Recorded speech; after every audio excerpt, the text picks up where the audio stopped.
শিশুর হজম শক্তি ও রুচি বাড়ানোর জন্য কার্যকরী কিছু টিপস। প্রথমত, শিশুকে বেশি করে পানি খাওয়াতে হবে। শিশুকে অতিরিক্ত খাবার খাওয়ানো যাবে না। তারপরে শিশুকে খাবার চিবিয়ে খাওয়ানো শেখাতে হবে। খাবার খাওয়াতে বেশি গ্যাপ নেওয়া যাবে না। শিশুকে আঁশ জাতীয় খাবার খাওয়াতে হবে, যেমন ধরুন মিষ্টি কুমড়া, ঢেঁড়স, পেঁপে, লাউ ও ডাঁটা শাক প্রভৃতি।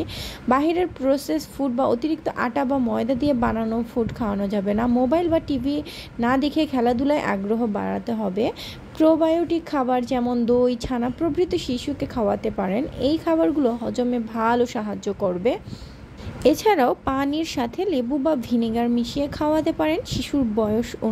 বাচ্চার বয়স অনুযায়ী বাচ্চাকে খাবার খাওয়ানো, যেমন ধরুন 6 মাসের বাচ্চাকে বাদাম দিলে বাচ্চার পেটে বাদাম হজম হবে না। 6 মাসের বাচ্চাকে কয়েক ধরনের সবজি একসাথে খাওয়ালে বাচ্চার হজমের সমস্যা হবে। তার জন্য আপনাকে অবশ্যই প্রথমে একটি একটি করে সবজি খাওয়াবেন। তারপরে দেখবেন ওর শরীরে কোন সবজিটা স্যুট করে, তারপরে ওকে সবজি খাওয়াবেন। বাচ্চাকে ঘন ঘন বুকের দুধ খাওয়ানোর পরপরই যদি তাকে সলিড খাবার দিয়ে দেন, তাহলে কিন্তু তার হজমের সমস্যা হবে। বাচ্চাকে অবশ্যই নির্দিষ্ট সময় গ্যাপ রেখে খাবার দিতে হবে। আর হজম শক্তি ভালো হলে বাচ্চার রুচি অবশ্যই বাড়বে।